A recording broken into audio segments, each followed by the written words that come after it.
Republicans agree to him making recess appointments if he sees that that would be important, which would let him install some officials for up to 2 years without Senate confirmation.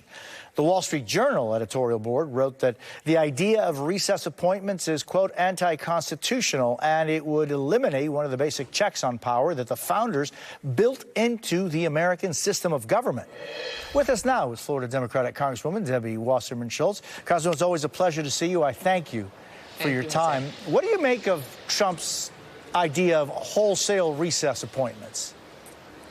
I mean, I agree. It is anti-constitutional and authoritarian and wholly undemocratic. Not surprising coming from someone who has really nominated the most extreme, dangerous cabinet in history. I mean, we're talking Star Wars bar level craziness. And I mean, if you go pick by pick, not only are each of them, many of them individually unqualified, they should be disqualified. And so this is a man who is setting us on a course towards danger and the American people being put in jeopardy. And he's asking for unfettered approval from the Senate by not having to be required to have them review his choices. It's unacceptable. So I want to get your read on some of those choices, if I could. Let's start with Matt Gaetz, former congressman, Florida congressman, to be attorney general. What do you make of that? It's breathtaking in its extremism. I mean, Matt Gaetz has no experience whatsoever with the Department of Justice, other than being a subject of investigation for trafficking, sex trafficking minors. I mean, that's his experience with the Department of Justice. And, I mean, we're talking about someone who would be responsible for the entire system of justice, who has been investigated by the system of justice and has no other experience other than that. It is an extreme, outrageous nomination, and one that obviously I think should be defeated. And let's talk about former Hawaii Democratic Congresswoman Tulsi Gabbard to be director. Sorry, let me just add Please. Something else. I mean, because this is an extremely important appointment. I mean, you wouldn't trust Matt Gaetz. Most parents wouldn't trust Matt Gaetz with their teenager, never mind with our entire system of justice. So, I mean, for the president to nominate him to be in charge of our entire system of justice is really dangerous, and I just want to underscore that. All the time to get your perspective, of course, out there. I want to ask you about former Hawaii Democratic Congresswoman Tulsi Gabbard to be Director of National Intelligence. You have a history with the former Congresswoman. What do you think of her being tapped to be Director of National Intelligence? Tulsi Gabbard is someone who has met with war criminals, violated the Department of State's guidance, and secretly, clandestinely went to Syria and met with Assad, who gassed and attacked his own people with chemical weapons.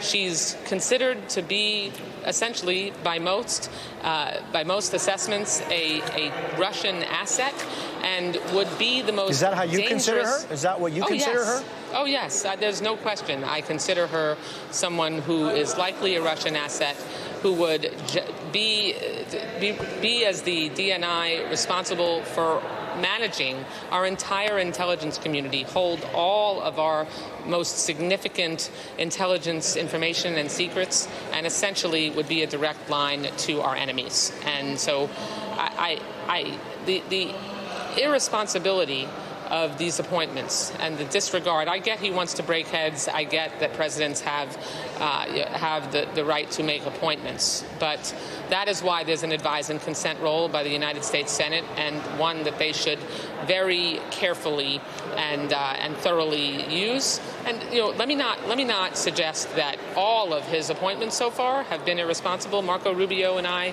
he's a United States senator from our home state, Jose, and I don't agree with the senator on a lot, but we've worked closely together, particularly on issues around Venezuela and Maduro and Cuba and Israel. And so, that's a pick.